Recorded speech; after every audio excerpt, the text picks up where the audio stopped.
Internal trade का एक और नाम क्या है? होम ट्रेड बोलो, डोमेस्टिक ट्रेड बोलो।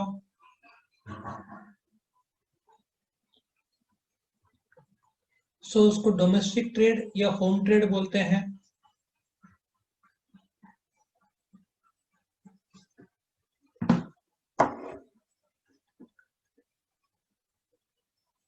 So in simple language, buying और selling within the geographical boundary of the country. किस चीज का buying selling? Goods and services. कहाँ पे? भारत के बाउंड्री के भीतर। शुरुआत भारत के भीतर, खत्म भारत के भीतर होता है, उसको हम इंटरनल ट्रेड बोलेंगे। ठीक है ना? शुरुआत इंडिया में और शुरुआत खत्म भी इंडिया में, ठीक है, उसको हम इंटरनल ट्रेड बोलेंगे। एग्जाम्पल्स ऑफ इंटरनल ट्रेड तुम्हारे सामने मैंने 3 एग्जाम्पल दिया है। पहला example, if goods are produced in Maharashtra and sold to Gujarat, ये इंटरनल ट्रेड होगा क्योंकि शुरुआत और अंत भारत में ही हुआ है, दोनों स्टेट से भारत के ही है। उसमें मतलब ये जो इंटरनल ट्रेड को मैं फर्दर 2 डायमेंशन में बांट सकता हूँ। कौन से 2 डायमेंशन है? If goods are sold from Nashik to Mumbai, मतलब महाराष्ट्र के भीतर ही भीतर शुरू और खत्म होता है, उसको हम इंट्रा स्टेट सेल बोलते हैं। क्या बोलते हैं? Intra state sale. मतलब शुरू महाराष्ट्र में हुआ है और खत्म भी महाराष्ट्र में ही हुआ है, उसको इंट्रा स्टेट सेल बोलेंगे। ठीक है ना? If goods are sold from Nashik to Mumbai, मतलब महाराष्ट्र में कहीं पे भी, कोल्हापुर से लेकर नागपुर में बेचो, कोई प्रॉब्लम नहीं, महाराष्ट्र में शुरू होता है और महाराष्ट्र में खत्म होता है, उसको इंट्रा स्टेट सेल बोलते हैं। और यदि जो स्टार्टिंग स्टेट और एंडिंग स्टेट अलग है, for example if the goods are sold from Mumbai to Gujarat, Gujarat के बजाय मैं बोलूंगा बड़ौदा, हाँ गुजरात चलेगा ना, it is called as inter state sale, क्योंकि एक स्टेट से दूसरे स्टेट में चला गया। ठीक है ना? इसको मैं अहमदाबाद बोले तो भी चलेगा, मतलब तुमको थोड़ा क्लियर होगा। सूरत बोलो, सूरत बोलो तो भी चलेगा, करेक्ट? तो ये क्या हो जाएगा तुम्हारा इंटर स्टेट सेल। ठीक है ना? सो तुम्हारा इंटर स्टेट सेल हो जाएगा। अभी आगे बढ़ते हैं। Classification of internal trade. So जो इंटरनल ट्रेड है उसको क्लासिफाई करते हैं। लेट अस सी किस प्रकार से क्लासिफाई करते हैं, वो भी हम डिस्कस करेंगे।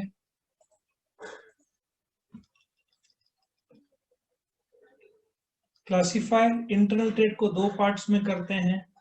जो भारत के भीतर है, you can call it wholesale, you can call it retail, ऐसे 2 पार्ट्स में बांट सकते हैं इसको, होलसेल ट्रेड और रिटेल ट्रेड।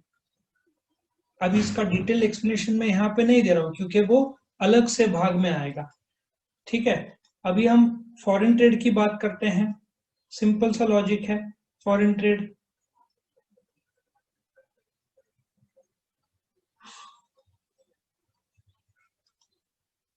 सबसे पहले let us understand also known as foreign trade का एक और नाम क्या है। वैसे एक नहीं, मैं तुमको 2 नाम दूंगा। फॉरेन ट्रेड के 2 नाम है, तुम उसको इंटरनेशनल ट्रेड भी बोलो, एक्सटर्नल ट्रेड भी बोलो।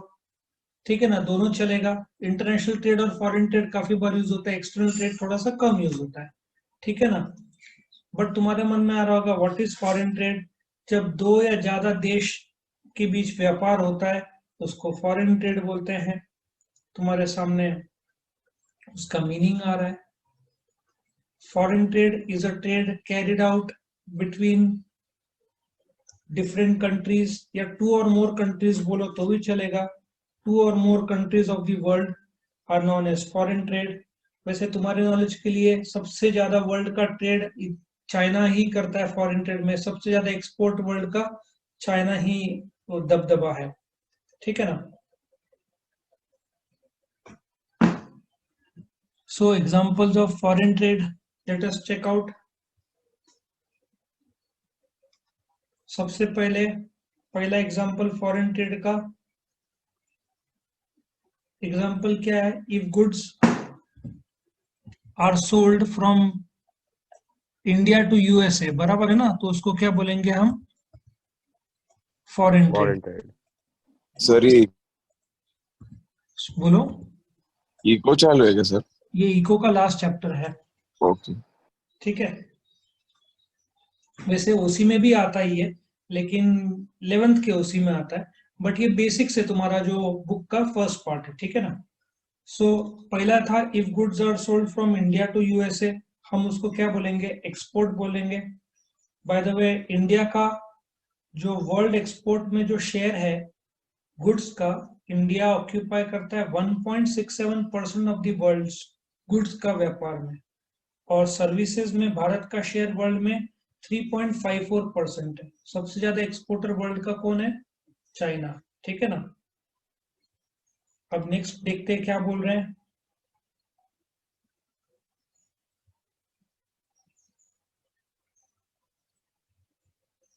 सो इफ तुमने जापान से इंडिया में खरीदा, ठीक है, इफ यू इंपोर्ट, बोलते ना, फ्रॉम जापान टू इंडिया, बाहर के देश से इंडिया में लेकर आया, उसको हम इंपोर्ट ट्रेड बोलेंगे। वैसे तुम्हारे नॉलेज के लिए, वर्ल्ड का सबसे ज्यादा इंपोर्ट जो करता है देश है वो यूनाइटेड स्टेट्स है, 2.6 ट्रिलियन। मतलब तुमको अंदाजा होगा कि कितना, 1 ट्रिलियन मतलब 1 लाख करोड़, 2.6 ट्रिलियन डॉलर्स वो इंपोर्ट करता है। सो तुम ऐसे सोच सकते हो उसका हिसाब कैसे करें? 1.675 हंड्रेड, 2.6 ट्रिलियन को कैसे कन्वर्ट करेंगे? इंडिया में 2.6 ट्रिलियन डॉलर्स इन रुपीस तुम कन्वर्ट करोगे, तो वो इंडिया का कितना आंकड़ा होगा? We needs 10, 100,000, 10,000 lakh, 10 lakh crore. So it will be बहुत बड़ा रकम देखेगा। ऐसे सब दिखता है 200 लाख करोड़ का वो लोग इम्पोर्ट करते हैं। ठीक है ना। और जो नेक्स्ट एग्जांपल देखो क्या आ रहा है। नेक्स्ट एग्जांपल इज एंट्रीपॉट का एग्जांपल है जो तुम्हारे सामने मैं प्रेजेंट कर रहा हूं। नाउ तुमने सपोजिटली खरीदा सिंगापुर से, और तुमने बेचा यहां से श्रीलंका को, मतलब एक देश से खरीदा और दूसरे देश में बेचा, उसको हम क्या बोलेंगे? एंट्रीपॉट। ठीक है ना। So Indian for example, Indian company rubber import करती है from Thailand and exports it to Japan. मैं इसका एग्जांपल चेंज कर रहा हूँ, ज्यादा इजी रहेगा। If goods are brought from Japan, ठीक है, एंड सोल्ड,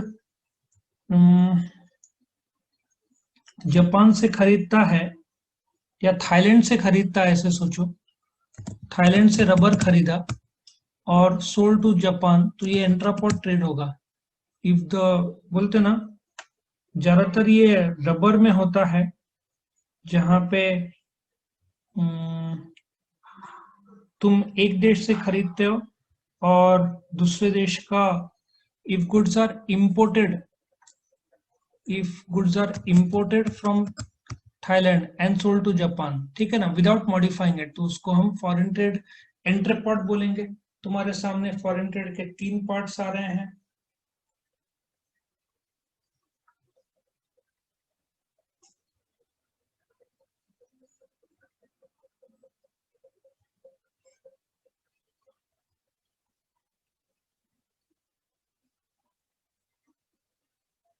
आया समझ में?